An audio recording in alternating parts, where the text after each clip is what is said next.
All right. Good morning, everybody. Welcome to Early Morning Crypto Talk this Saturday. This is the first time in a while that we're actually going to be covering some crypto talk and not doing an interview. Last couple of weeks, we've only been doing interview style, and yes, it is recorded. In the group also. All right. So yeah, the last couple of weeks we've been doing interviews, which has been fine, and specials. So today we are going straight into crypto news. So go ahead and type in the chat box where you're listening in from.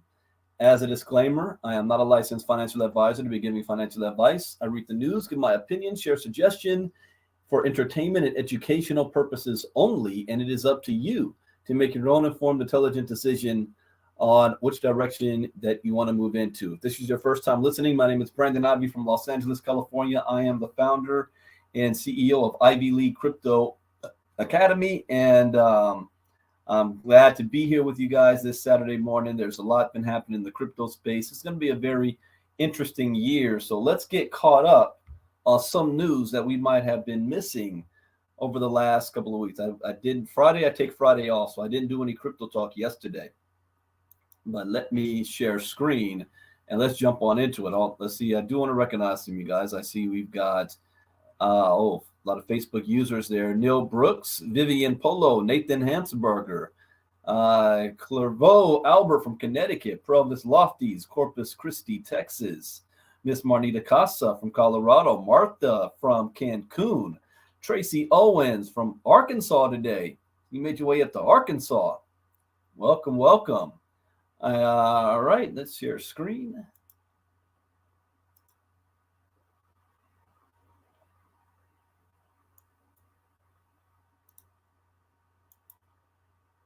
I see you, Sonia Elaine Barnes from Plantation, Florida. Okay, so the crypto market today, we're looking at 1.17 trillion. It's up 1.9% in the last 24 hours. And since this is Saturday, we go by week, so I'll be paying attention to that. Bitcoin dominance is at 40.6%. Ethereum is at 17.4%. Bitcoin, $24,678 a coin right now, is up 2.1% in the last 24 hours. But look at this. It is up 14% in the last week. So we're going to be looking at the last week.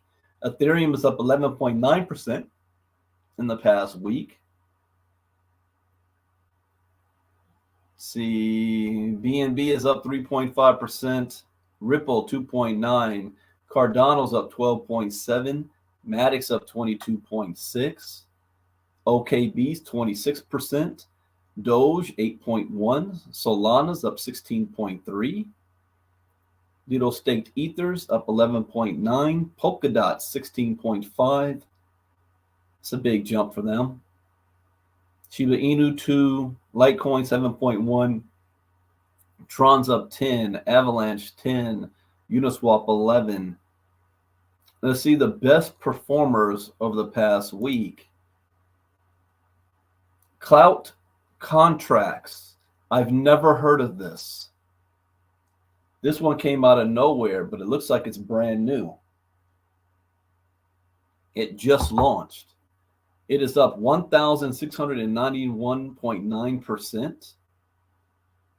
Let's do a little investigation on this. Good morning from North Carolina. Good morning, Michael Pendleton. Who is this? Clout contracts. Interesting exact number, 111 million tokens, max supply.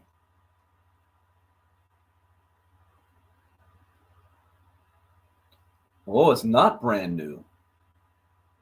All-time low was June 30th, 8 months ago, when it was at $1.98. And now all of a sudden, 5 hours ago, it jumped to $53.56.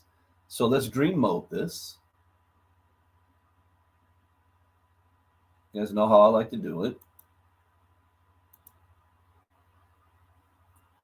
pull the calculator up. So if I bought 1,000 of these, or $1,000 worth at $1.98 8 months ago, 505 of them, and then 8 months later it goes to $53 a coin.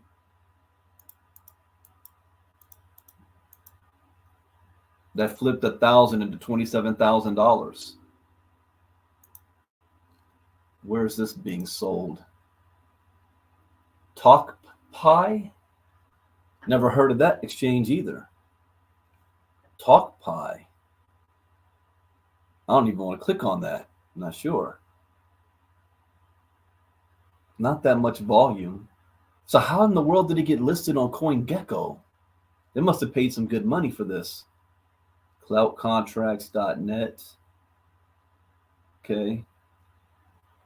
It's in the Ethereum token. Ethereum-based token. You can get it off MetaMask. All right. I'll keep an eye on that one. Clayton is up 65.1% on the week. Filecoin 53.6. BitGet token 45.1. Internet computer 39.8. And we'll see if it's listed on CoinMarketCap. Let's see. Yeah. I know it's more expensive to try to get yourself listed on CoinMarketCap than CoinGecko. So let's see if they did that.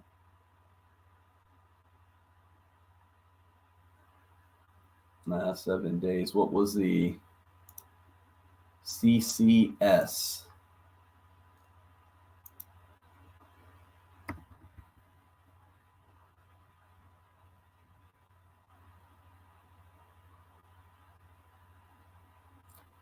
Make sure this looks the same. No, clout contracts. Nope. Not listed on here. Clout contracts.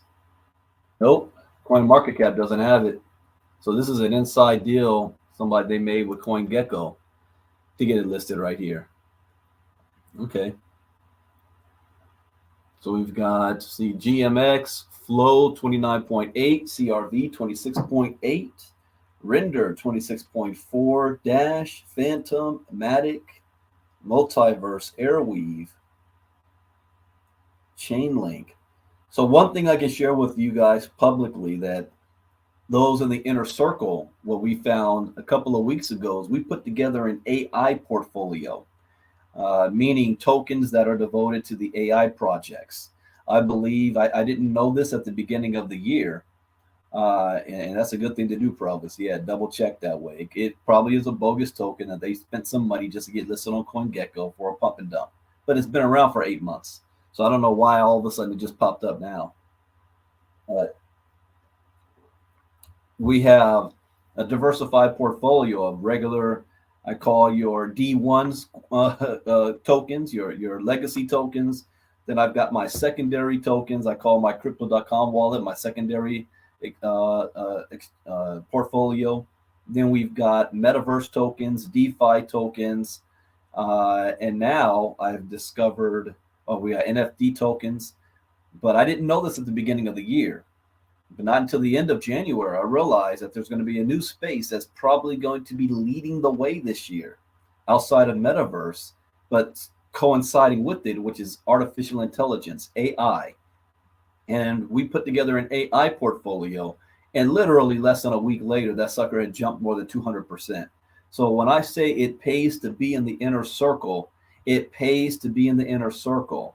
I mean, it's cool that you might show up every Saturday when I do a crypto talk, but you're missing out on so much Monday through Thursday. And there's things I don't show on Saturdays that I only talk about and show through the inner circle. So I strongly encourage you guys, budget the $49 a month to be in the inner circle, that you can end up making thousands and tens of thousands off the information.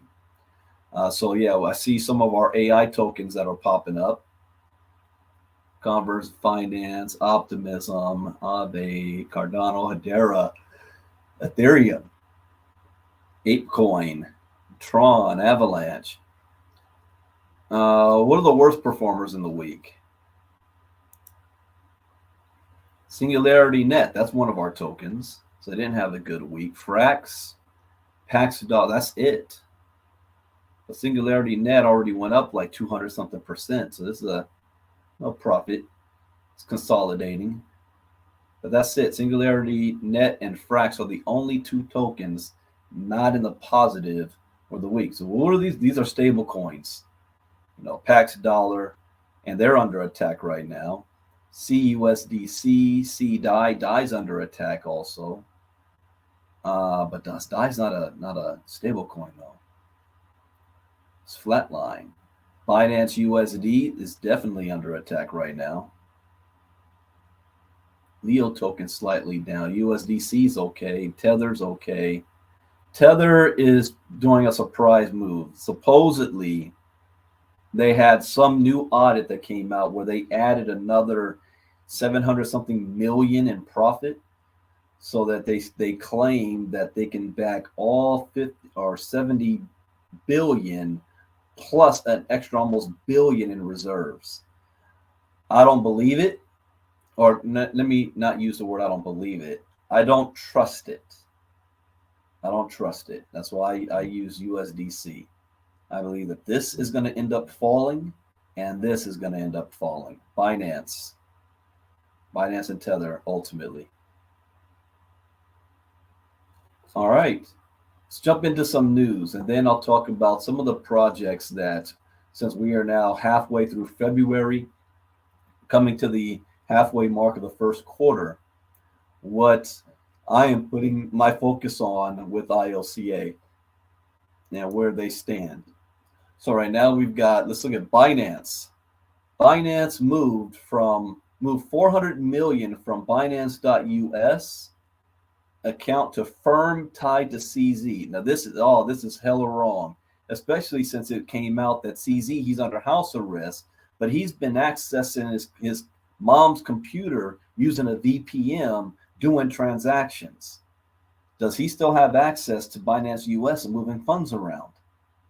A Binance.us spokesperson reportedly said that only the exchange's employees had access to its accounts, seemingly including any at Silvergate Bank. An investigative report has suggested that major cryptocurrency exchange Binance was behind the transfer of roughly $400 million in funds from Binance.us account to a trading firm managed by by CEO Ching's CZ. Okay, let me back up. I was getting my FTX and Binance mixed up. So let me start again. In my head, I'm thinking of Sam Bankman-Fried when I should be thinking of CZ. A Binance.us spokesperson reportedly said that only the exchange's employees had access. So what is CZ up to? What is he doing here? According to a February 16th Reuters report, an investigation of Binance's banking records and company messages showed that more than 400 million was sent in a series of transactions in 2021 from an account controlled by Binance.us to trading firm Merit Peak. The United States Securities and Exchange Commission reportedly launched a probe into potential connections between Binance US and the same trading firm in February 2022.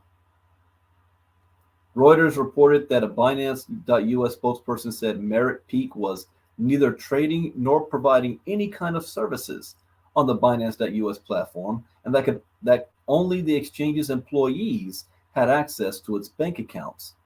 Funds were stored by Binance.us doing business as BAM Trading Services at Silvergate Bank.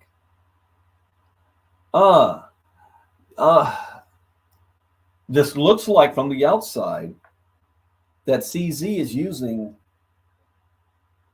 Binance.us as his own little piggy bank. The question is, are those funds profit, or are they investor funds that's been moved? That's a big question there. This is what Sam Bankman-Fried messed up on when he sent money from FTX International to his company controlled by his girlfriend. It wasn't profit and he was sending, it was investor funds. So he was trying to flip something real quick and then put it back, and the market didn't go in his direction. He took a gamble and he lost. And don't think that this doesn't happen a lot.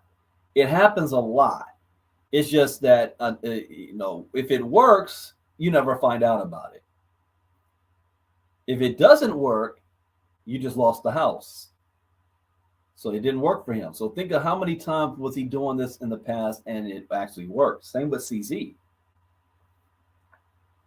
So the report dropped amid Binance publishing a blog post titled "Building Trust in the Crypto Ecosystem." Huh?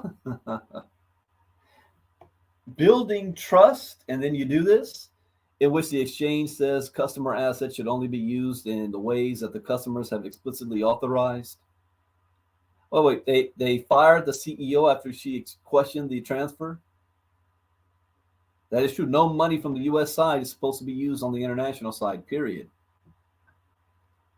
That also thinks, well, are they having money problems? Is CZ having money problems on the international side?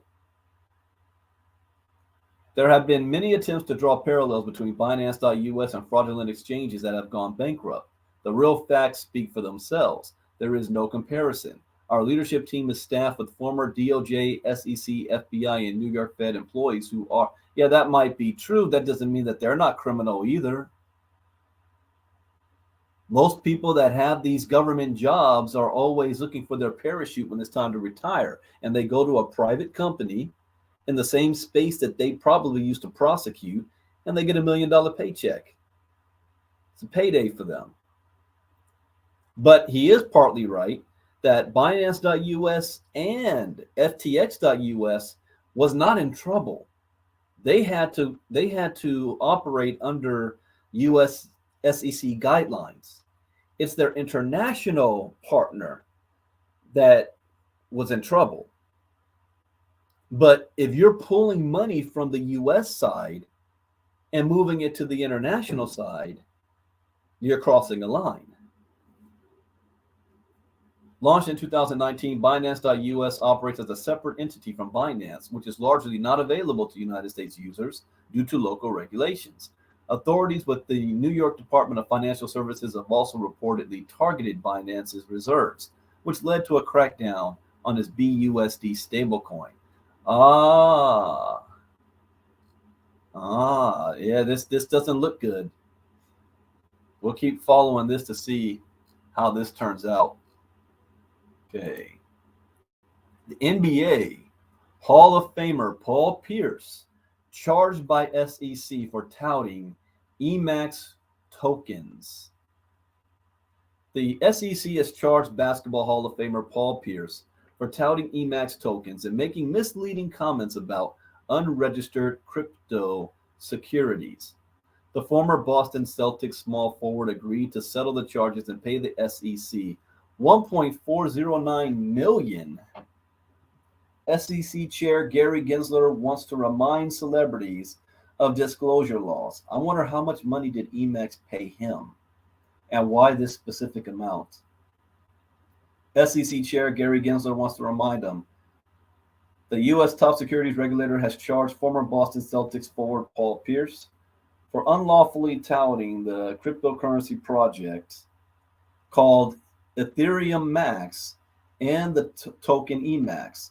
The SEC charges against Pierce follow an onslaught of enforcement actions by U.S. regulators against staking services, earn programs, stablecoins, and Do Kwon's Terra blockchain ecosystem. According to the SEC complaint, Pierce failed to disclose, there you go, that he was paid more than $244,000 worth of EMAX tokens to promote the tokens on Twitter. What were they worth?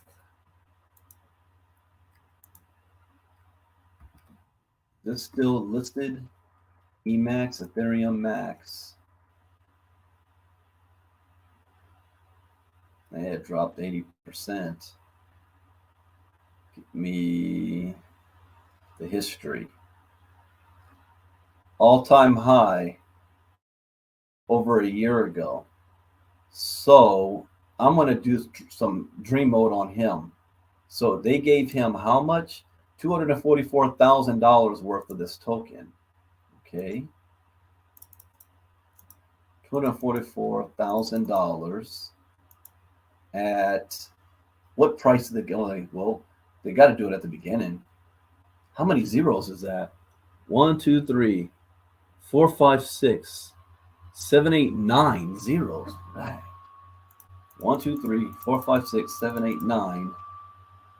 2, 9, 7, 8, 2, 4. Okay, so they gave him calculator. We're going to do this. 1 million, 1 billion, 819 trillion. Okay. The all-time high it got to 1, 2, 3, 4, 5, 6 zeros. Okay, let's multiply this times 1, 2, 3, 4, 5, 6 zeros. 5, 9, 7, 6, 3, 6. No way. So he would have cashed out 489 million. I know he didn't make that much, so he didn't get. It wasn't at this number. Couldn't have been. Paul Pierce make $500 million. We would have all heard about that. Huh.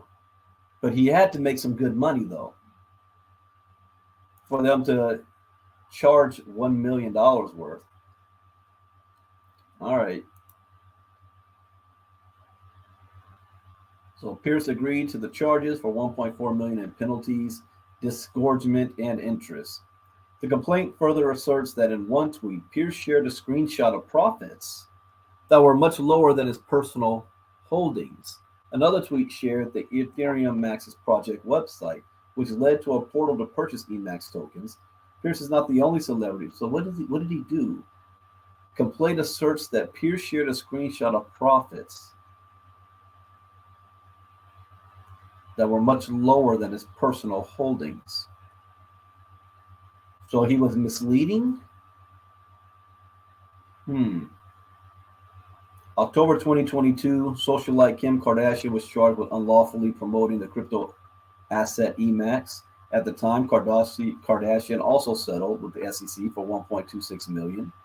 In a statement concerning Pierce's charges, SEC Chair Gary Gensler insisted the case is yet another reminder to celebrities.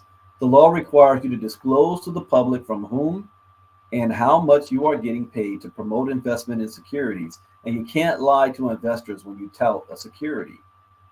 When celebrities endorse investment opportunities, including crypto asset securities, investors should be careful to research if the investments are right for them, and they should know why celebrities are making those endorsements. We talk about this in the Crypto Storm is Coming. Do your own research. Just because your favorite celebrity says something doesn't mean that you jump on board. What's right for them may not be right for you. And 9 times out of 10, that celebrity has no idea what they're talking about. They got paid money. They were thrown a script to say in front of a camera, and they go on with the rest of their Saturday. They forget that they even did it later on. I guarantee you, Kim Kardashian, when this came up, she said, "Who? What?" Lawyers handled everything. All right, next one up here.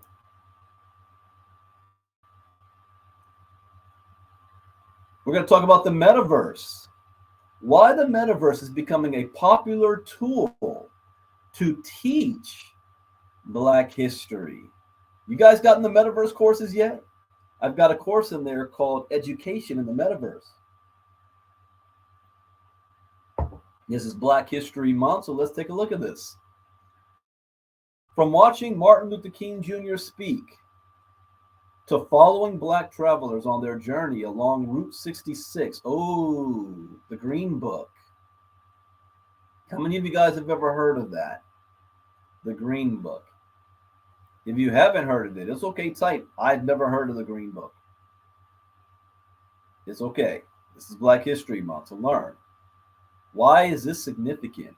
Black travelers on their journey along Route 66. The last, I think, media, movie, or TV show. I'm looking right at that. Sonia Barnes, you never heard of it. Marnita, you've never heard of it?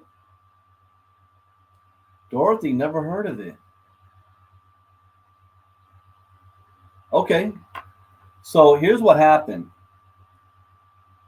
Back in the day, before civil rights movements, when African Americans wanted to travel,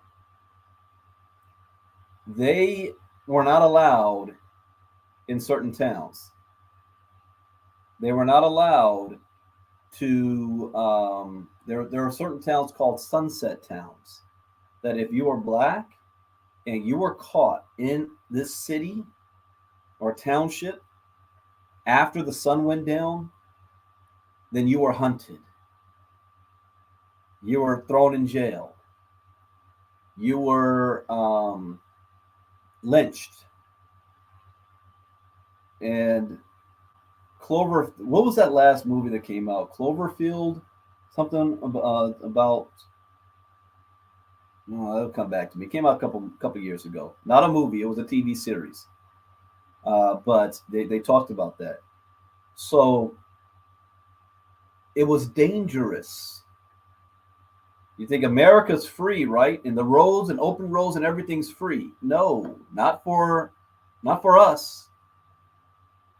And if you wanted to drive from one city or one state to another and you were black, then you needed to know there was no GPS. There you go. Thank you, Patty. Lovecraft Country. Watch that. Well, it might be too much for some of you. But Lovecraft Country kind of highlighted this a bit. So you needed a guide. There was no Thomas guide like there was today. People don't use. They use GPS. But you needed to have a guide that let you know what were the friendly roads to take, what were the friendly stops, because not all hotels and motels would allow black visitors. So a lot of times you had to either camp, sleep in your car, but you needed to know what were the safe places. And Route 66 here in California that can stretch past the desert, let you know what were the stops on Route 66 that you could take and which ones to avoid.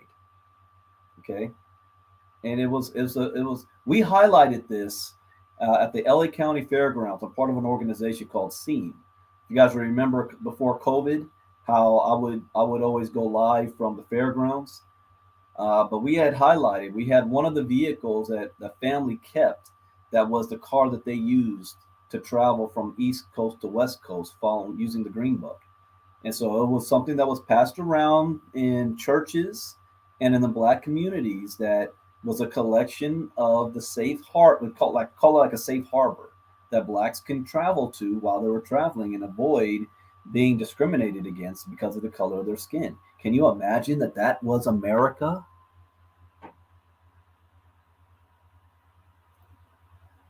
See, a lot of people out there don't even want to teach that part of history because it makes me feel guilty, and I don't want my children to feel guilty about that stuff. So we need to, it's critical race theory. It's not theory, that was a fact. That's right. There was a movie called Green Book, but it really wasn't about the Green Book. But they were traveling the road using the Green Book. But it was the black people's GPS back in the day. So, anyways, following black travelers on their journey along Route 66, the metaverse takes users back in time without leaving the present. Third grader Maya Alvarado would not be born for another 5 decades when Martin Luther King Jr. gave his historic I Have a Dream speech in 1963. But instead of relying on history books and videos to learn about it, Maya from Irvington, New Jersey, recently wrote her virtual reality headset. Wore her virtual reality headset and transported herself back in time to see and hear King's speech in the metaverse via the Time Studios project. Do you know the first time I remember, I have a clear memory of hearing Martin Luther King's I Have a Dream speech was watching The Cosby Show in the mid 80s. Since there was no internet, there was no YouTube, there was no, space that we can just go to search and pull up a video file. I read about this. I was taught about the I Have a Dream speech. I've seen clips of it because I had to have been maybe 8 or 9 years old. But I just remember it was on the Cosby Show, and at the end, they played the speech. And the whole family was around the TV and watched it. And my father knew it. It's like he had it memorized. But there was no YouTube where I could just Google and pull it up right now, internet. In class, it wasn't taught. And that's why you got to be very careful about the book burners out there. They think we don't want to indoctrinate our kids. Well, you don't want to teach history is what you're saying. History that makes, shows reality. It makes you feel uncomfortable. It should make you feel uncomfortable so that we don't repeat those mistakes. It's not an indictment on who you are today. It's a highlight of what we were to get to where we are today. So now, fast forward, but better technology. What if you could put on the VR headset and you're actually there?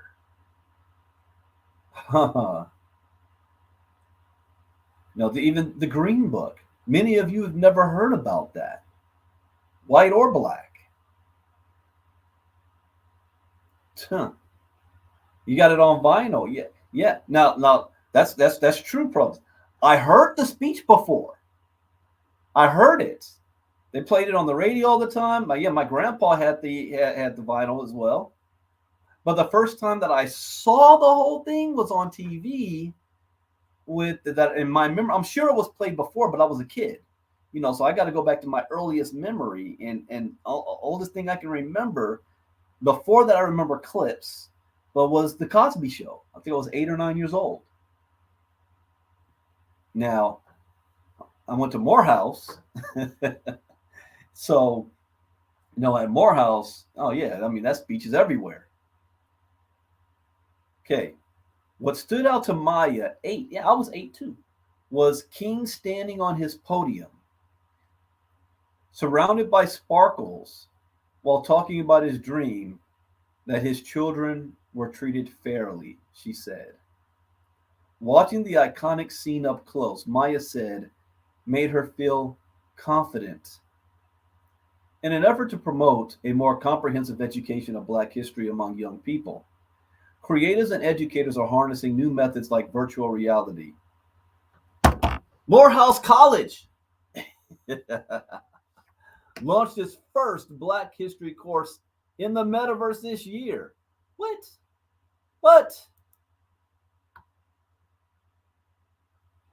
Did I know that was happening? I remember they told me something. Hold on.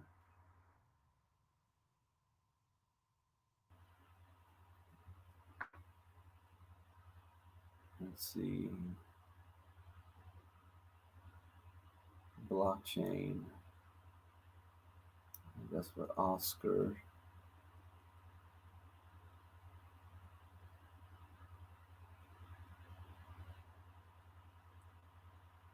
It's 2022. Let's go back to here.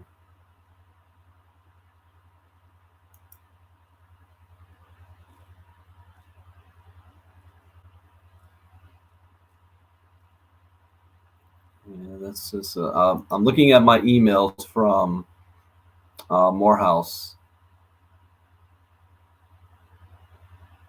where I was speaking with the provost.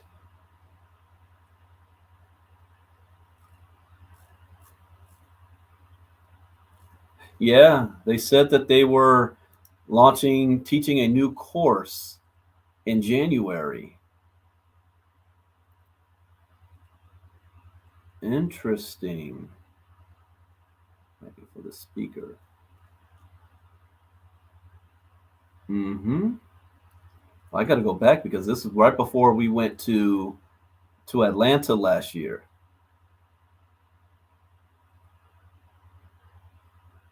Morehouse alumni. Kendrick, yes. Dr. Elu, class of 98. Oh, yeah, that was me. Okay.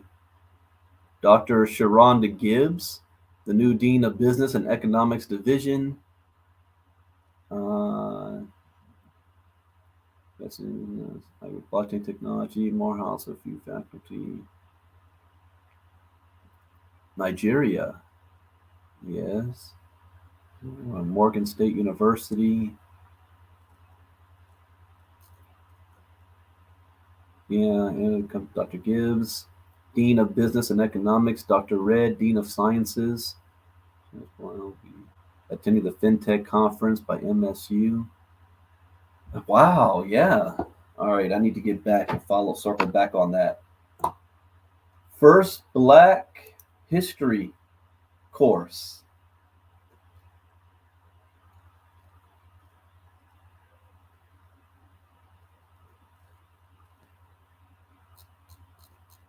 Okay, I'm going to read that one next. Virtually taking students on a slave ship. Oh, I did see that. I remember that. I didn't have a chance. I got distracted. I got to go back. Okay. So, virtually taking students on a slave ship into the Civil War and World War I battlegrounds where Black soldiers fought. It's one of countless projects promising to bring users to a moment in time, and with more than 400 million Metaverse users per month, there is a solid chance Maya's experience in January won't be her last. Maya's mother, Cynthia Serrano, 38, is no stranger to the Metaverse either, as she attends concerts from artists like Notorious B.I.G., John Legend, and Foo Fighters through Meta Horizon Worlds. But King's speech was her first time experiencing a historic event in the metaverse, she said. It's not really something kids search for. Serrano said of the landmark speech, so to actually see it live in your face, it was just amazing. And this goes for all Americans. We cannot rely on our educational system to teach our children about history, it black or white. It is going to be up to us from home to also make the effort to teach our kids and expose them to what the schools will not. There's a lot of politics that's being played in the school system, and so it is a form of indoctrination depending on who's writing the courses. So it's up to us. If you want your child to learn about Black history, then it's going to be up to you to teach it to them. That's your responsibility. And I like this whole metaverse stuff to be able to use. A unique way to see the past, often used. Wait a minute, was my father's on here? Gilbert Ivey's listening. Yeah, he a dad. I'm going back in my memory. I think you just hopped on. But the first, did you have the Martin Luther King Jr. vinyl record or grandpa? Because the first time I remember seeing the whole speech, I heard it, but seeing it was when we used to have what was called Family Night. And on Family Night, I think it was on Thursday nights, and it was on the Cosby Show. And the Cosby Show played the speech at the end of the episode. And that's my first time remember my early memory that I'm 8 or 9 years old. But anyways, yeah, he said yes. Okay. And a unique way to see the past, often used for video gaming. And this is one thing I tell you guys, you can't think of metaverse as just video game stuff. No, that's the entry, but that's only going to be a small part of what the metaverse is all about. So often used for video gaming, the metaverse is a virtual space where people can interact with others and share digital experiences for learning, leisure, or entertainment. Some popular metaverse platforms include the Sandbox and Horizon Worlds. And those of you that are the Diamond members on my Tuesday and Wednesday night classes, we just did Decentraland last week. We did Voxels the week before. And this Wednesday night, we're going to be doing Sandbox, I think it is. We're going to be looking at the Sandbox world. So the Sandbox and Horizon Worlds, created by Meta, the parent company of Facebook and Instagram. Users gain access into the metaverse through a virtual reality headset, which includes goggles and a joystick that allow them to both see and move freely. So it looks something like this. Hey, Dad, you remember when I put this on Grandma and Pumpkin? Showed Grandma the universe? But this is considered old school. You know, your grandchildren, when they see this, they're going to laugh at us. They're going to be like, you had that old thing back then? Just like, do I still have this? Look at this. My dad's going to love this one. Do you guys, where's my mouse? Recognize this? This was an old school remote control. Look how big this thing is. I have big hands, and it's bigger than my hand. So I remember as a kid, this thing was humongous in my little hands. It was a remote control. Volume up, and this was great latest technology. Because before this, guess who the remote control was? Me. Hey, boy, go up there and turn that channel. But look at how big this thing is. Ancient technology. I showed my youngest son Donovan this. He said, "What's that?" I said, "That was the TV remote." And he laughed. He's like, "It looks like a spaceship." The battery right there in the back as well. XL remote. We even have on this one, we had Velcro on the back so that we could stick it on the side of the TV so we wouldn't lose the remote. And we thought we was high tech with this stuff. But that's the same way in the future they're going to be looking at technology today. Remember the other day I talked about 30 years? It's going to be very, very difficult for us to predict 30 years in the future because we've never been able to predict it in the past. So much can change in 30 years. 1985, 30 years prior to that was 1955. Life was completely different. That was Mom's idea for Velcro. Yeah, because we kept losing it. But how can you lose something this big? Then 30 years before 1955 was 1925. Do you think life was different in 25 to 55? 30 years before 1925 was 1895. Do you think there was a huge jump in technology in those 30 years? 1985 to 2015. There was no internet in 1985, but look at what happened in 2015. There was no cell phones in 85 either. Completely transformed the world. So what do you think the next 30 years? You think it's going to be the same as it is right now? Huh. So a unique way to see the past. Often used for video gaming, the metaverse is a virtual space where people can interact with others in a shared digital experience for learning, leisure, or entertainment. Some popular metaverse platforms include the Sandbox and Horizon Worlds. Yeah, okay, I read that. Companies are recreating historic moments too. And I said this, think of down south, all of those people who love to do reenactments. You know, the Civil War reenactments, and they dress up as the soldiers from the North and the soldiers from the South, and they march on the battlefield and role play. Oh, you have seen nothing yet. There's going to be a complete role play in the metaverse, and it's going to be in far more detail. And it's not just going to be war play. What if you can fight the war? See, there's video games that you can do that. Call of Duty, Battlefield, that they'd reenact old World War II scenarios, World War I scenarios.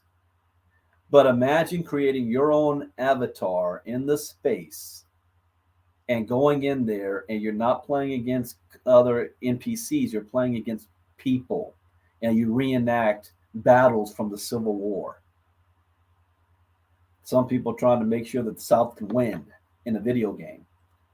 You've seen nothing yet. Galt, who is based in Los Angeles, worked with Meta last February and launched I Am a Man, a virtual reality exhibition that paid homage to Black figures like Rosa Parks, the Tuskegee Airmen, and King. One of the iconic sites recreated in the experience includes the Lorraine Motel, where King was assassinated in 1968. In my my course of education in the metaverse, we talk about kids in a classroom being able to virtually go back in time to the Greeks and seeing societies like back then, and walking down the middle of the streets and seeing the commerce happening live based on the creation rather than just reading it in a book. Completely different environment. Visit artist Gabe Galt's I Am a Man VR exhibition in Horizon Worlds for Black History Month. How long is this? Give me 1 second. I want to take a quick peek at this. Let's share. Yeah, I want to share audio. Take a peek at this.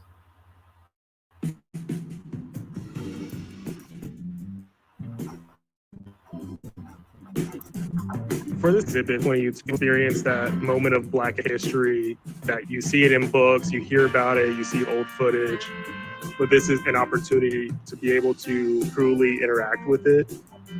It's an homage. It's something that we can jump into this world in Black History Month and pay respects. You can really make whatever you want, curate your own experience, whether you're a photographer, artist, whatever it is. There's a chance in here to build that up and have other people, come into your world and glimpse through your eyes.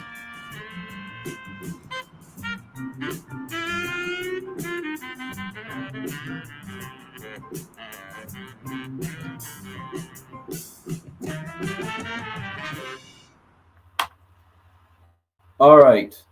As you see, as cool as that is, it looks Roblox style or Minecraft style. That's going to be nothing compared to where this is going to look in 5 years from now. Not even that, maybe 3 years.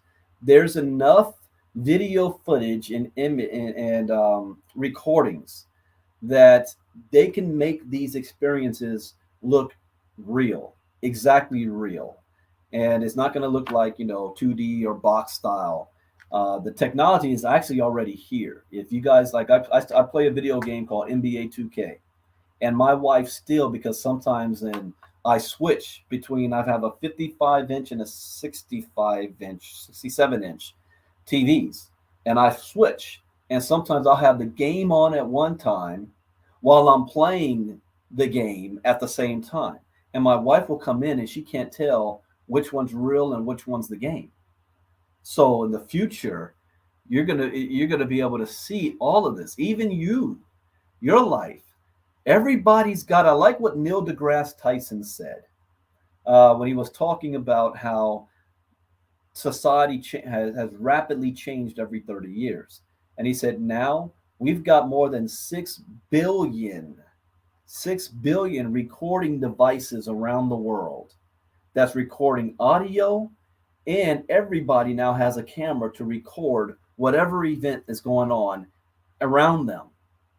And so in the future, these quantum computers is going to be able to take all of that data and create like the holodeck, if you watch Star Trek. And it's going to be able to create all of that using AI technology. See, ChatGPT is just opening the door on what's coming, what's possible. You won't be able to tell if you're interacting with a real person or a robot. And then that's going to come up with the whole moral sense of it. You're interacting with these things that don't have a soul. Do Do they believe in God? Do they have certain morals? All this is going to come in place. Are you speaking with, I think I was talking with Marnita about this. And Marnita was talking to her mom about this. Janelle was talking about that. But the technology's here and it's coming. Let's go back to this.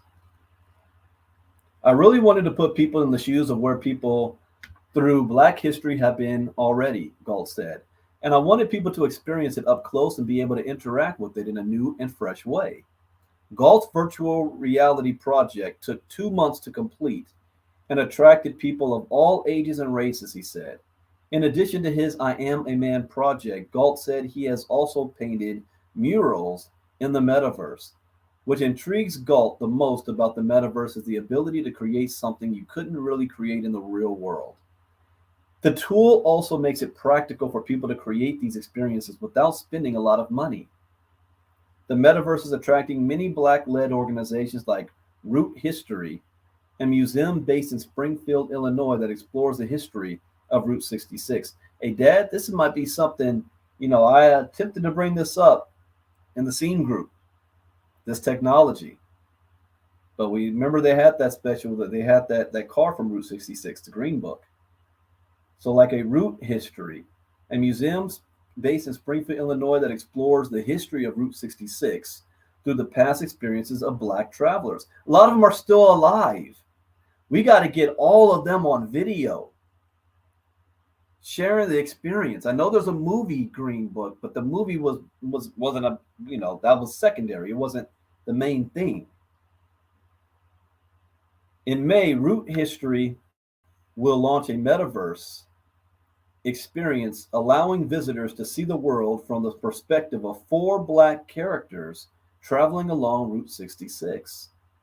The project will include a baseball player traveling with his team, a blues singer traveling with their backup singer, a family of 4, and a World War II veteran. Here's something else I can see this technology being used for.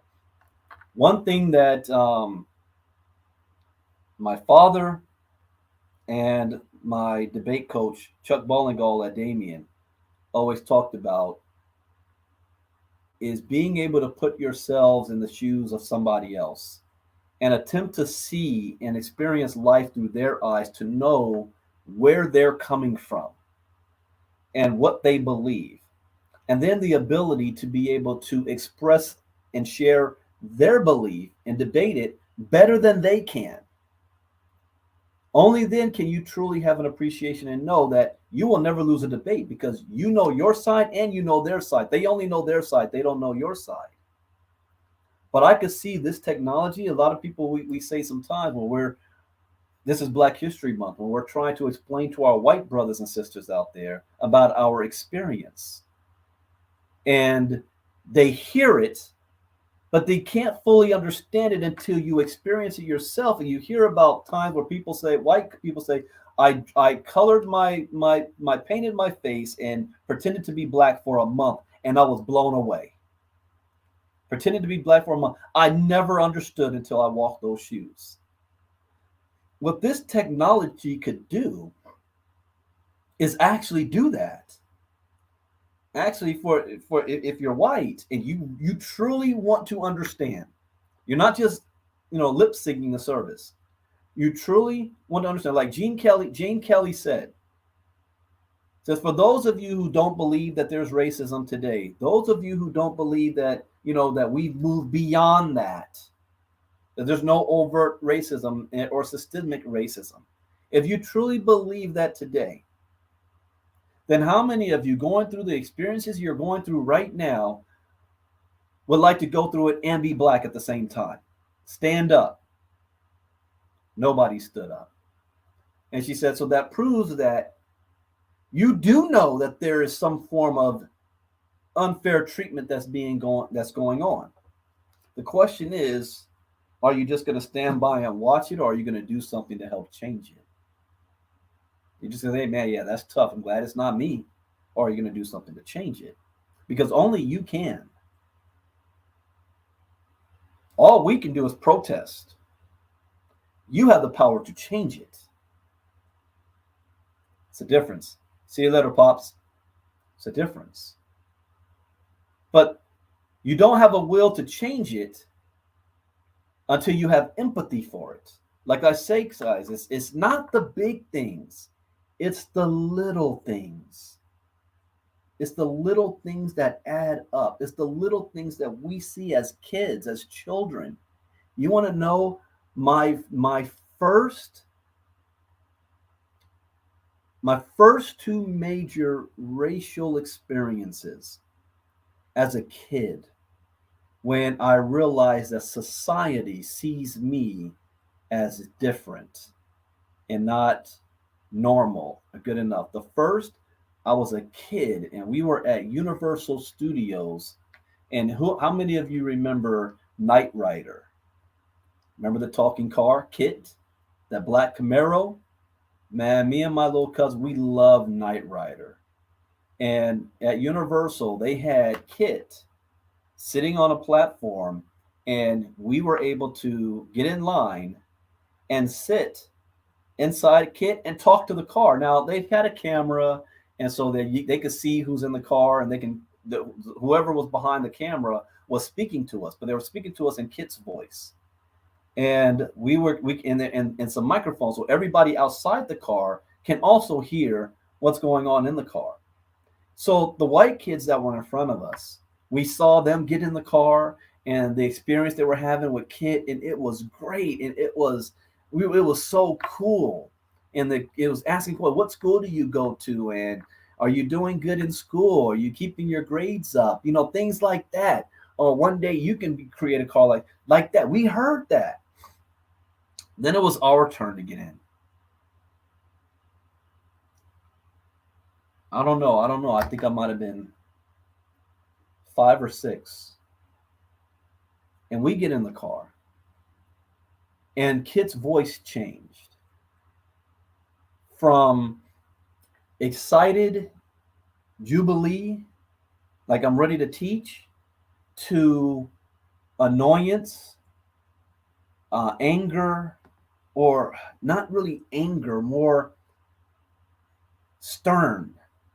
So I can put on. I'm putting myself back in my brain when I was a kid, and I can, when your parents are mad at you or you did something wrong, and you can tell just by the sound of their voice. That's what was coming through the mic, and it was like, first thing was like, don't scratch the dashboard. You're spitting on the console. Like, don't spit when you talk. And some of my cousins spoke in what we might call ebonics, and he was trying to ask Kid a question, and Kid said something like, I don't understand you. Speak English. Speak real English. I remember that. The way it made us feel. Another time,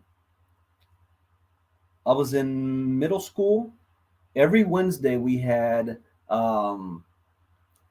church, Wednesday night church, like Bible study. And they had all these cool things at Bible study. We played basketball. They had video games set up for different prizes while we were learning our Bible lessons. And the church was close enough to my house, so the kids in our neighborhood, we would, if my mom sometimes would drive us up there, but we would walk. We would walk up to and it wasn't that far away. Thinking back on it now, hindsight, at that age, I would have never let my kids do that. But we were a different generation. And we, as the whole neighborhood kids, we would walk up there. And I remember one day as we were walking, the police pulled up. I mean, they rolled up on us. And I don't know if they were out looking or they were chasing or they had an APB out on somebody who they call fit the profile. And they rolled up on us, jumped out, guns in their hands, told all of us freeze and back up, put our hands up, and backed up. There was a brick wall, and we had to line up on the wall. And we hear them talking, and we could hear them, the APB of the search, and him saying, we've got kids, and then they're asking for the profile. And there was right across the street, white kids as well. Nothing happened to them. And then on our side, another group of white kids walked right past us and nothing. Then come to find out, because they said it was one of the liquor stores around that had got robbed, it was a white guy who robbed the liquor store. They just automatically, before they got the description, assumed that they were black, and they pulled us over.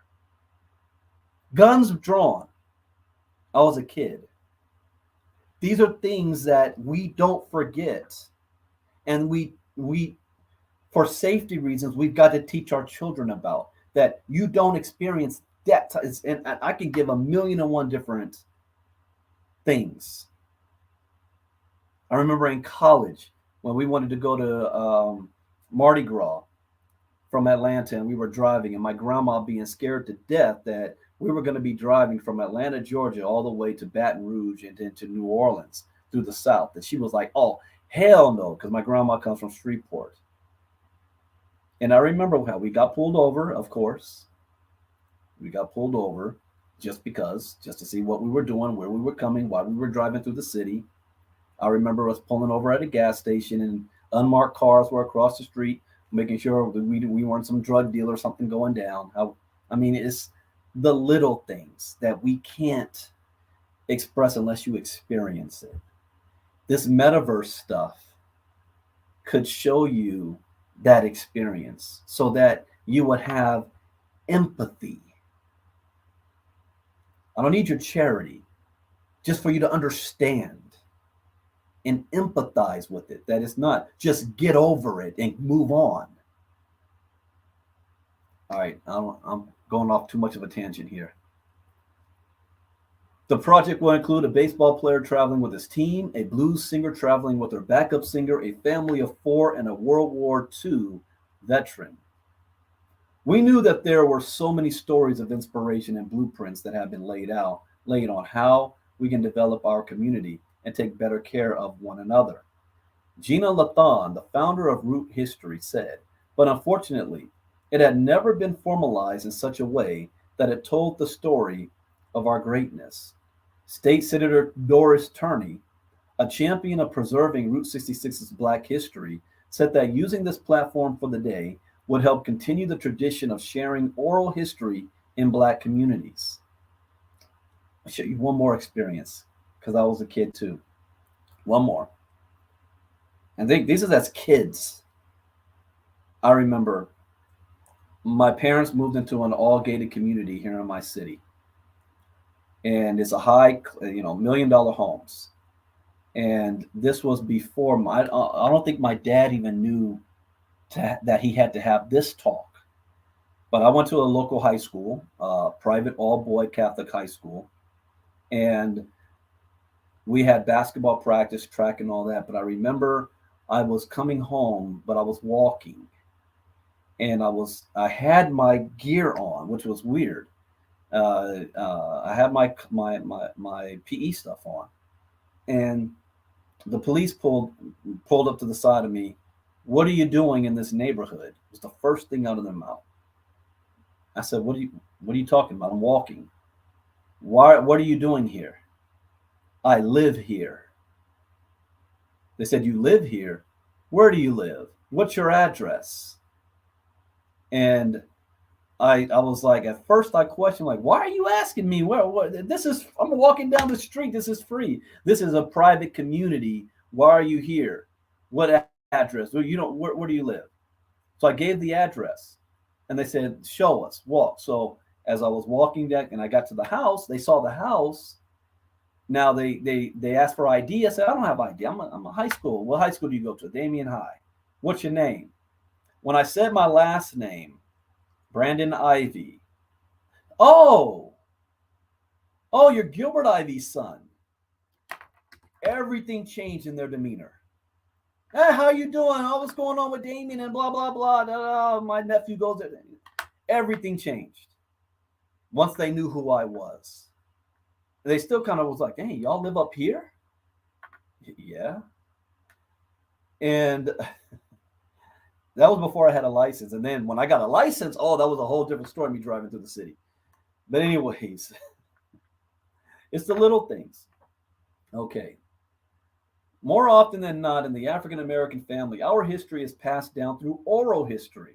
through talking to your aunts and your uncles, your grandmothers and great grandmothers, and even family events. And we're losing some of that. So this is an opportunity to spur those conversations. That's why I interviewed my dad. So everything, I don't have to rely on oral history. My descendants will be able to see video, audio. So Roots History Vice President Stacy Grundy said the new metaverse experience could also help local Black children take pride in their region's history. Now, this is not just for Black history. Let me use the Holocaust as an example. We have Holocaust deniers out there. Really? Do you know my first real experience of learning about how bad the Holocaust was watching Schindler's List? How many of you guys saw that movie? I'm still horrified about, was it the yellow jacket or the pink jacket? I think it was the yellow jacket. How everything was kind of in dark colors, and then you have that one bright jacket of that little girl. And seeing that movie was like, whoa. Watching old World War II type movies.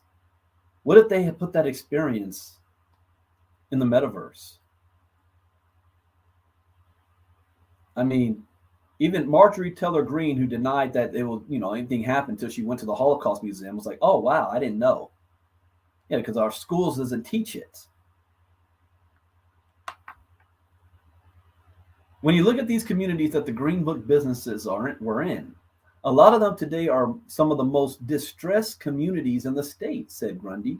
Because of that, the children who live in these communities, they don't even know a community that looked like that 100 years ago.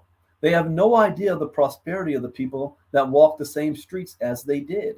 Like Compton, California has a name for itself as being, that's where the rappers come from. That's where it's the hood for Black people. When I went to Morehouse and people found out that, my roots come from Compton, California, they were like, were you blood, you're a Crip, blah. Compton, California was one of the most prosperous cities in Southern California back in the 50s, 40s and the 50s.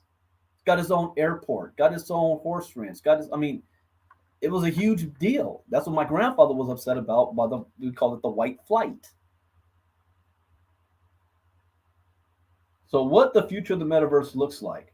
The metaverse may serve as a space for many young people to learn, but the number of those interested, including adults, is expected to rise, with more than 74% of U.S. adults joining or considering joining, according to Bankless Times. 74%, meaning every single one of you is going to be in the metaverse one way or another.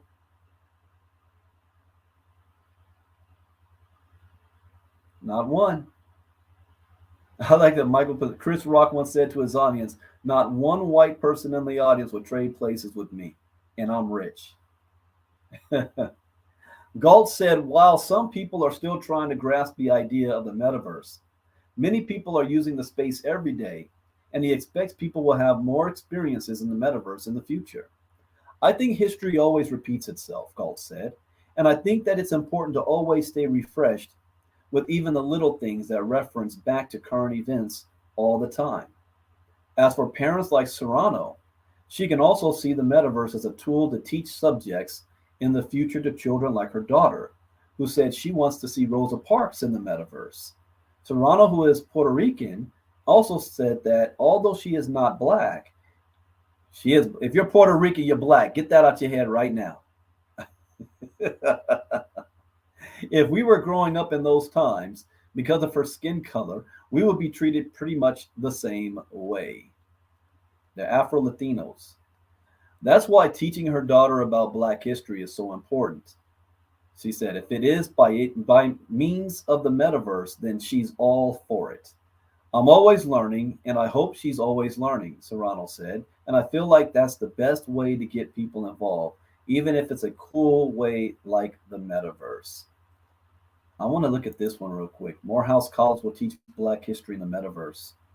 Students have toured the Underground Railroad, a slave ship, and other artifacts using virtual reality technology.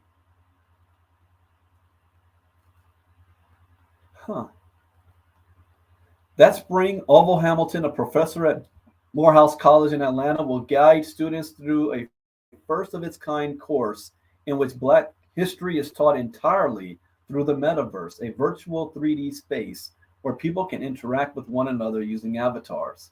During class, students will don virtual reality headsets to see firsthand the brutal reality of enslaved Africans lying in chains on top of one another in a slave ship, and top of one another in a slave ship, and see an enslaved person standing on the edge of the vessel, facing the harrowing choice between life in bondage or freedom in death. I wish I had time. If you guys understand the great passage, how many people died on their way from Africa to the Americas? Not only because they were chained, but willingly. They would rather. What did Killmonger say in Black Panther? Dump me, bury me in the ocean, where my ancestors knew that death was better than bondage. It definitely evokes emotions of sorrow. Do you know that that was so bad? It changed the ecosystem um, of fish in the sea, sharks that still to this day know to follow the big vessels because there might be a meal behind them. I saw that on the Discovery Channel maybe 15, 20 years ago. They were talking about that. It definitely evokes emotions of sorrow, said Morehouse sophomore Jared Evan Young, 41. Wow, okay. Who is black and is majoring in cinema, television, and emerging media studies. He virtually toured the Underground Railroad and a slave ship in Hamilton's world history class. Also, there's a sense of pride because not everybody made it through the slave trade. You know, you had to really be a strong individual. So that let me know that my ancestors were strong enough to last that grueling journey across the sea. You know, when I do at the beginning of the year, I talk about the third Monday of January is the most depressing day of the year, and that people either commit or attempt to commit suicide the most during that time. And speaking specifically to Black people who are having that thought process, and I tell them to say, listen, the fact that you are alive right now, the fact that you've made it this far, your ancestors have gone through absolutely nothing compared to what your ancestors did, and they survived so that you could be here. How dare you even contemplate ending your life after what was gone to make sure that you're here, what they had to go through, what they had to sacrifice for you to be here. You have been through nothing yet. And I always think about that. Whenever times get rough and hard, we have it good with a T at the end of that D compared to what our ancestors went through.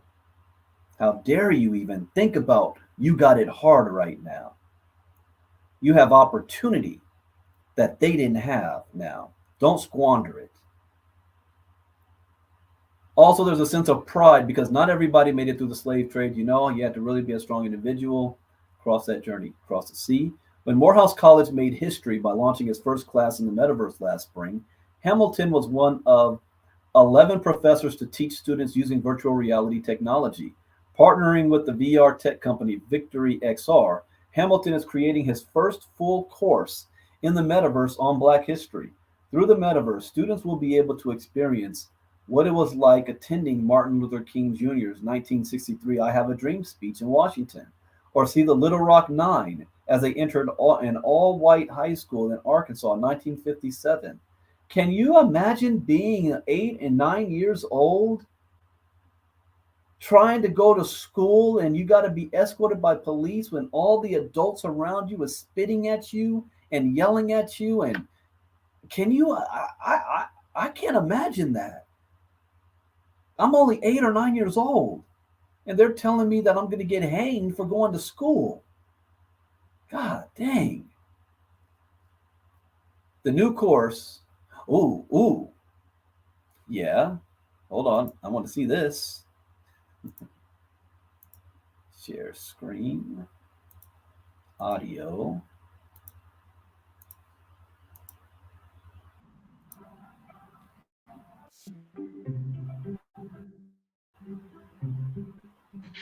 So war escalated, and so the powers in Europe escalated.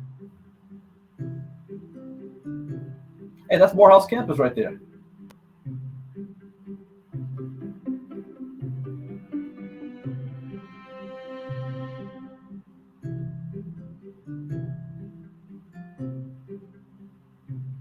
Turned to Westphalia. The campaign was already beginning to expose serious flaws in Napoleon's plan.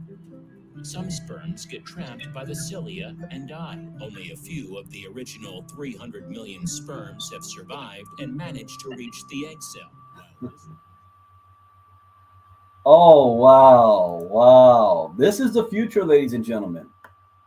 This is the future. This is going to be in every classroom in America. This is how they're going to be learning. Wait till another pandemic happens and your kids gotta learn from home again. You know, they're not going to be sitting in Zoom. They're going to be putting on headsets. The new course, titled History of the African Diaspora Since 1800, falls under the Virtual Reality Project, which uses VR in teaching about Black history while fostering a sense of community. Inspired by Journey for Civil Rights, a Black history course Hamilton taught in the spring through Victory XR, separate from the university. His news course will start from the Haitian Revolution, leading up to the Civil Rights Movement. It will use much of the same content to recreate important moments and artifacts in Black history, including La Amistad slave ship. There's a movie on that. The Ebenezer Baptist Church in Atlanta, where King preached, and battlefields where students can see Black soldiers during the Civil War and World War I. Teaching students in the metaverse, he adds, gives his students a better understanding of the material he's teaching while making them more engaged and excited to learn. That is an experience that they would not have if they were sitting in a classroom, if they were sitting in a lecture, Hamilton said. When you go there and see the bottom of a slave ship, see the slaves packed in together, you will have a new appreciation and you have a greater knowledge of how the events took place. Through 3D creation tools, Hamilton created worlds to teach his curriculum in the metaverse, like Dinosaur Island, a virtual world he designed where students can view dinosaurs and a primitive landscape. To see the true experience, he said, Hamilton says he also took students to the Roman Colosseum and other landscapes in time periods like the Middle Ages. Cade Davis, 18, a freshman majoring in sociology who was also taking Hamilton's world history class, said that the metaverse allows him to engage with others and join different rooms to get to see what other classes are talking about. He also said that one of the experiences in the metaverse has given him is the ability to travel, like to the Mayan pyramids in Mexico. I need to meet this brother. Next time I'm in Atlanta, I'll be visiting Professor Oval Hamilton. Need to talk to Professor Sistrom. Students viewed each part of the pyramid, Davis said, and were able to ask questions on what they saw. It was impressive to see that, like outside of a textbook, and be able to articulate and immerse in the environment and actually learn more about it, he added. Sue says, there's no such thing as a dumb question, Sue. I'm not really understanding the metaverse fully. How does the available information like what you're discussing actually get into the metaverse? It's being programmed. So there are programmers who take real world data and they're programming it into the world, just like the internet, just like video games. And then we're going to be able to step into that program world. So imagine 2D is what we're doing with the internet. Metaverse is 3D. So it's the same information, it's just in 3D and visual. Musina Morris, an assistant professor in chemistry at Morehouse and director of the Virtual Reality Project, said the initiative was introduced in the fall of 2020 to counteract the increasing number of students who were withdrawing after classes fully transitioned to remote learning. Yeah, so they had to do this out of necessity. Determined to find an innovative way to engage students, Morehouse partnered with Victory XR to help teach courses on a virtual metaversity camp. Oh, that's a new word. I need to write this one down. That's a new word you're going to want to know. Metaversary or Versity. I like that. Metaversity. Okay. In the traditional classroom setting, we can't all just be transported to the Great Wall of China or back in time or into some futuristic event, Morris said. You can do that in virtual reality. Morehouse College offers 10 courses in the metaverse in topics across departments of journalism, English, biology, sociology, and more. Huh.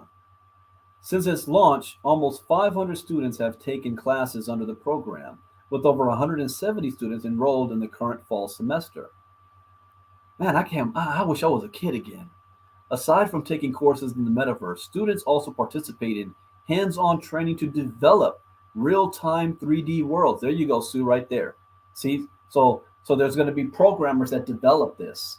So develop real-time 3D worlds through creation tools called Unity and Unreal Engine. You guys go through my metaverse courses, you'll see that governments are doing this too. The even Interpol programmed and mirrored, or they call it digital mirroring or a digital twin of what they have in real world, and they put it in the metaverse. And the same is going to happen with your city councils, your local governments, DMV, the post office. All this type of stuff is going to be in the metaverse. Morris said the goal of the program is to overcome 20 generations of what could not be. Young black men and black people in America for 20 generations were kept from being educated. 20 generations. Said Morris, whose husband and two of her sons work in tech. And the only thing that I think can overcome those 20 generations is having ownership and autonomy in a space that is technologically moving things forward. While the metaverse serves as a unique learning environment, it also is expanding as a regular communal space. In February, the college launched Meditation Mondays, so students can meet in the metaverse and talk about issues that plague them, she said. Interesting. The university has also hosted a series of other events. First of all, stop calling us a university. Morehouse is a college, not a university. Anyways, the college has also hosted a series of other events in the metaverse, including an annual gala and a commencement ceremony. Morehouse College students attending a Meditation Mondays event in the space. I got to give it up to my school. They're further ahead than I knew. Young said that the metaverse offers a sense of community. I got the chance to interact with every day in class and then get to know people, Young said. My other brothers, I'd see them on the quad and they're like, hey, Evan. I'm like, what? Once he learned their names, Young realized they'd already met in the metaverse. Oh, that is key right there. The socialization. That is key. That's the future. Wow. Did I have one more? Yes. Found this on Marnita's site. Colombian court holds hearing in the metaverse. Court. Look at this. Rama Judicial, República de Colombia. Look at this. Colombian courts held one of the first judicial hearings using metaverse tech. I'm getting more ideas. You know how the United States does a State of the Union address? How many of you have seen that show, Designated Survivor? Designated Survivor with same dude who played in 24, Jack Bauer, Kiefer Sutherland. And the way that works is you can't have all the leaders in one place at the same time. What if they just did it in the metaverse? Colombian courts held one of the first judicial hearings using metaverse tech. Maria Victoria Quinones Triana, the magistrate of the Magdalena Court, approved the realization of this hearing using Horizon Worlds technology provided by Meta and virtual avatars to represent participants in the process. A Colombian court has ostensibly made history by holding one of the first judicial processes of the country in the metaverse. The hearing, held on February 15th and promoted by Maria Victoria Quinones Triana, magistrate of the Magdalena Court, used Horizon Worlds technology provided by Meta to simulate a unified virtual space. The court used various avatars to represent each one of the participants in the complaint.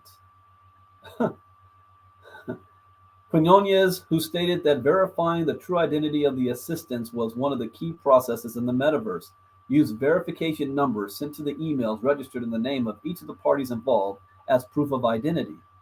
Regarding the significance of this technology for the judicial branch of the government, Quinones stated, the metaverse constitutes a technological tool that can facilitate access to the administration of justice. The use of information technology in the development of judicial proceedings has the essential purpose of facilitating and expediting these processes. I found my quote for today. While the hearing was held without any trouble, the 2,500 citizens that watched the public audience via YouTube had different opinions regarding the usage of the metaverse in this kind of process. While the action was supported by most of the users, others stated that this kind of hearing did not present any advantages when compared to hearings using video. Another point cited against this kind of virtual process involved the inability of analyzing the psychological traits of the participants due to the involvement of metaverse avatars instead of real video. That is a great question. However, we're looking at Mario Brothers technology. Wait until this gets into Netflix StreamYard type technology in 10 years, where the video will be in the metaverse. Because they're talking about, how was their demeanor? Did they look the victim in the eye? Did they seem remorseful at all? That all matters, especially if you are a jury. Yeah, no more shootings of revenge inside of a courthouse during a trial. One user asked for metaverse audiences to be used more often. Here's what I would say first. Move it towards until you don't have the participants in the metaverse. You still do that real or video wise, but the audience can be in it in the metaverse and participate that way. Just like when we did the G-Meta event last summer. I was, even though I had an avatar in there, on the big screen was me talking just like I am right now. And everybody in the metaverse was watching me on the big screen.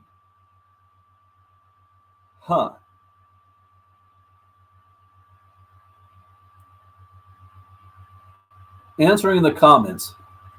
We understand the constructive criticism that has been made regarding the deficiencies that we have or not in the judicial branch.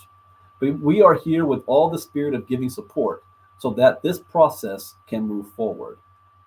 Metaverse is also currently being used for making industrial processes more efficient and for showcasing and selling cars, among other implementations. You guys are staring at the future. This is the future. All right. So that is it for Crypto Talk for today. A couple of heads up on some things. Like I didn't have anything planned for tonight, and I didn't know if I was going to do something, but I'm not. Only because this is All-Star Weekend, and tonight is WWE pay-per-view. So I will be watching that. Roman Reigns versus Sami Zayn with my boys. And so nothing tonight, and nothing tomorrow. I'll be back at work on Monday morning. We start hitting it back again. But there are a couple of things that for those of you who haven't followed us lately, that we are involved in, that we're doing, that my focus is on. Where's my focus for the rest of this quarter and second quarter? First and foremost, ILCA. ILCA, our next 5-day challenge. Has our marketing team changed that yet? Let me take a look.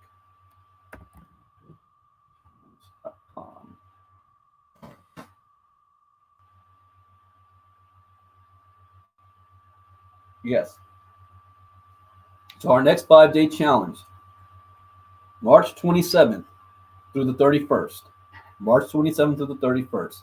Go to ilcachallenge.com to go ahead and register. Hey, Kevin, are you on right now? Let me see. Let's see. Because I'm going to talk about that right now, too. Okay, great. I have something to say about that, too. So this is what's happening next. 5-day challenge, March 27th. You can register for it. Then we have our, and if you have not done so, get the courses. Courses.ilca.io. Get the courses. You might already have, or you've been experienced with Bitcoin 101, Crypto Advanced, and Trading Crypto. But Internet of Things, DeFi, NFT, and Metaverse. This is the future. You want to be educated on it. Get the courses. Then that's ILCA. The next is I have a client with a company called World Crypto Life, WCL.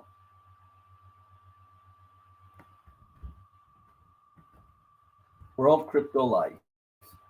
They are having a Super Saturday right now in, not Guadalajara. I forgot they're in Mexico. I know that. And they're going to try to stream it live in the next 30 minutes. Unless it's already happened. But World Crypto Life, they sell nodes that produce a token called FIN. The reason why I'm paying attention to it again right now is because the FIN tokens are now starting to be unlocked from those of us who were mining it since last summer. So by mid-March, they have a lot of updates coming in. So I'm paying attention to this again because there's a lot of money there. I have 6 figures worth of tokens sitting in here. So anybody that wants to be involved in this, they can. You can purchase packages that have that are using nodes to mine the FIN coin.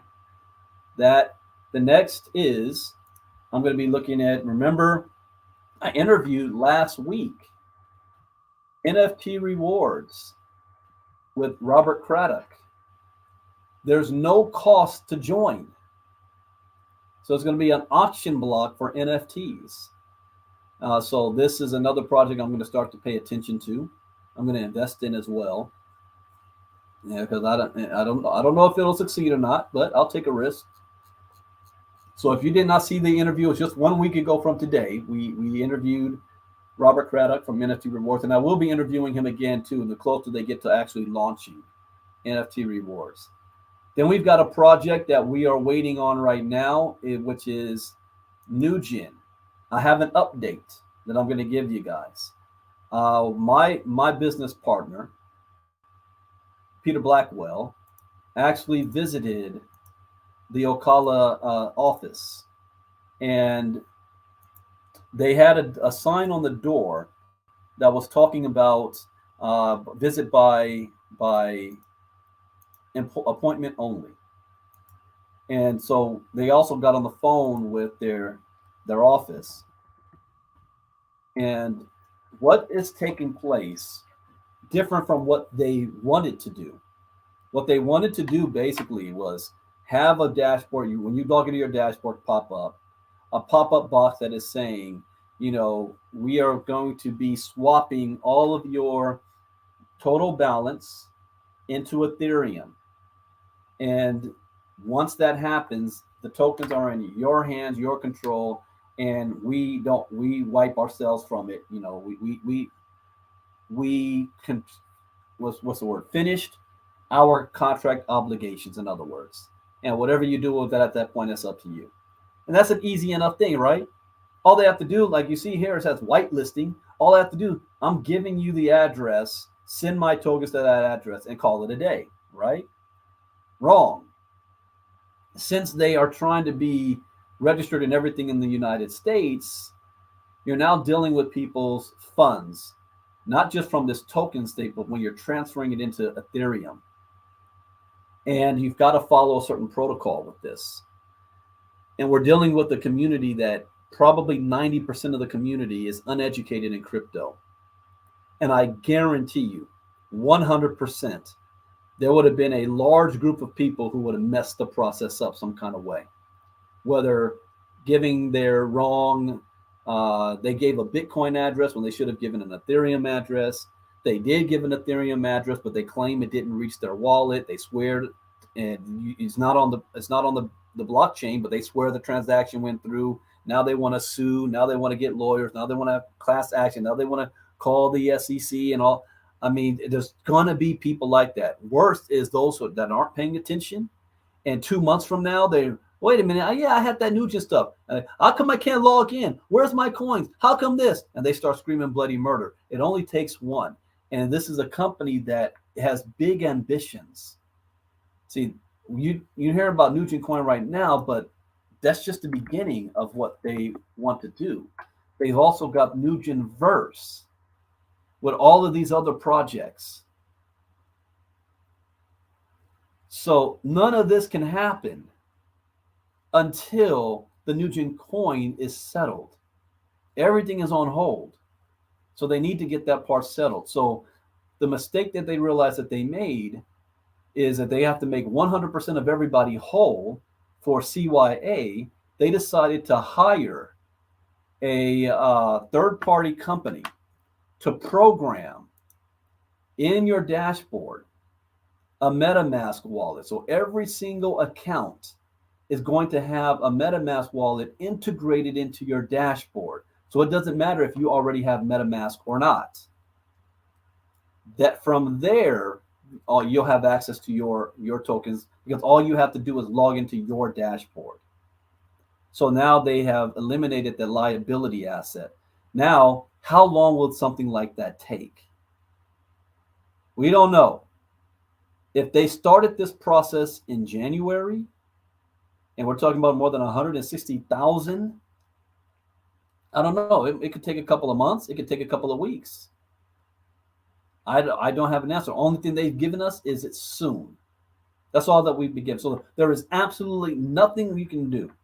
What I said on Inner Circle Talk the other day is, instead of being paralyzed and waiting for this to happen before you can do anything else, you're shooting yourself in the foot. Instead, continue to move forward with everything else you have going on. And then when this happens, you can use it to aid what you're doing. But this project, nobody knew about that this was going to happen at the beginning of January. It wasn't until they said January 13th that everybody's minds flipped to January 13th. Go pre that. I know it's hard to forget about that date like it didn't happen. I know it's hard, but keep moving forward with the current plans you have, because this windfall is not based on work you did in January. It's based on work you did a year ago. So what's going to happen, what you're going to make 6 months from now and a year from now, is based on what you do right now. And if you're paralyzed waiting for this to happen, you're screwing yourself in the future, 6 months from now and a year from now. You got to put in the work. You got to think like an entrepreneur. The work you do today doesn't pay off next week. The work you do today pays off months from now.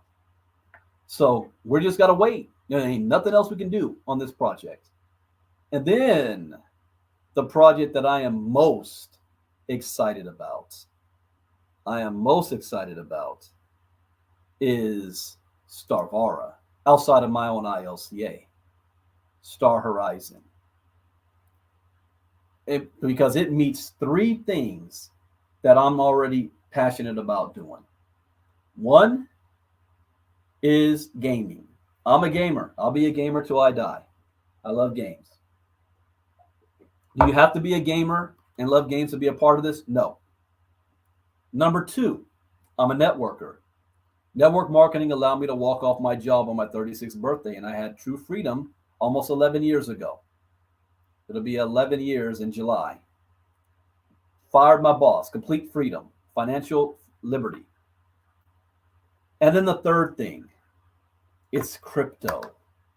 And I just released a Metaverse course, and it's a Metaverse gaming company in crypto that's using networking. You put everything that I'm already good at. That's my skill set. I'm skilled at gaming, I'm skilled at crypto, and I'm skilled at networking. All under one roof? We haven't even lifted a finger yet, and I'm already at $4,000 plus.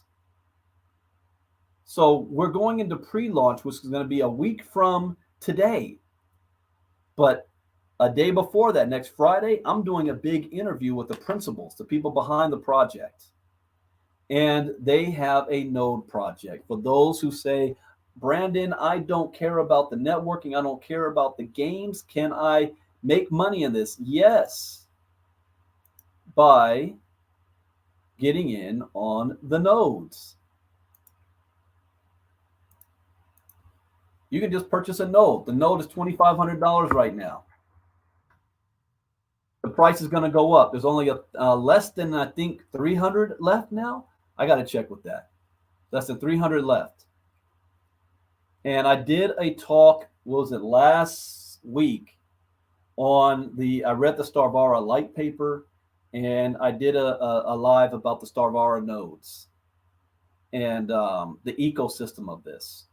What is the value? People are, well, how much can I make a day? I don't know. I can't tell you that. I can tell you what their goal is within the next 24 months is to go from $200 to more than $700 per node per month is the goal, based on the growth of the company, based on people buying stuff in the game. Not based on how many other people join and pay money. No, it's based on the economy of the game, of people who don't even know anything about the networking side. And if you look at other games that are making billions of dollars on in-game purchases and items, you being a node holder in this is going to be very, very lucrative. So this is where my focus is as well. Now, for those of you who say, all right, you got your node, you're in the system, and I know Kevin's asking about this as well, and want me to create a tutorial video. It's kind of difficult to do that because there's not just one way of connecting your wallet. There's multiple different ways. I'm going to have the company create something, but let's say I click on this DApp right here. I click on DApp. I'm already connected, but yours is going to say connect wallet. You're going to put in your email address and follow the steps. It's going to give you different options. You can connect your MetaMask wallet, your Trust wallet, your Wallet Connect that has many different wallets, the Exodus, and you connect the wallet. Most of it's going to say it's going to have a QR code. And you take the wallet you're going to use and you scan the QR code. I can't walk you through that because you're going to be using a phone, you're going to be using your laptop. I can't walk you through it. I was looking at this the other day. This is something you're going to have to do on your own. Just follow the steps and you choose your wallet. So my wallet is connected. It is not difficult. You just got to do it. All right. My node token voucher. So I've got one node already. My node, and I'm a solar power pack. So I've got 3,100 Vara vouchers. These are not tokens yet because the token hasn't launched yet. It's just a voucher. So I've already, based on what we project the value of this to be, I've made my money back. But I'm not just getting the node. I'm going to build this. In fact, I'm coming out of retirement. My first goal is to get this number to 2,500 on this side. 2,500. That's my first. 25,000. Then 50,000. Then 250,000. I want 250,000 before my birthday, before July. So after the 25th, I will be building this like a network marketing company, as well as selling nodes to those who don't even want to be a part of this. I plan on being one of the top producers of this. And I plan on making millions with this. I'm telling you what I plan to do, not what you're doing or what you should do. That's completely up to you. Angela, which company are you talking about? This one is called Starvara. if you go to my YouTube channel, I've got some videos that I just uploaded about Starvara. And next Friday, I'll be interviewing the principals behind Starvara. Okay. Nugent coin is at 7 cents right now. I can't imagine them paying $1.33 for them. Yeah, they can, because it got up to $20 a coin and they cashed out. They made their money on this. So, well, $1.33 is cheap. Ain't nobody out there buying Nugent coins not on any exchange. They're basically doing a reset, do-over. All right. So that is that. So Kevin, we'll still hop on Zoom, but I can't create a tutorial video when there's so many different ways that people are doing it. If it was only just one way, then I'll be able to do that. When will we be able to run the node on a VPS and have control of that? Not until after they launch, when the system goes live. Right now, this is a pre-promotional pack. There's only going to be 25,000 nodes available. They've only released 1,000 right now. If you're a part of the Starvara ecosystem, you can get it for $2,000, $500 off. If not, it's $2,500. When the 1,000 is sold, I'm assuming, I haven't been told this yet, the price is probably going to go up $500 to $3,000 per node and continue to go up. Like Gala came out at $500, and then it's now worth $95,000 or $100,000 per node right now. That's crazy. Same thing is going to happen here. There's only going to be 25,000 nodes, but you have millions of people playing the game, making billions of dollars a year. Oh man. Yeah, that's good. All right, so that is it for current info. There's no WCL presentation happening. Stop sharing.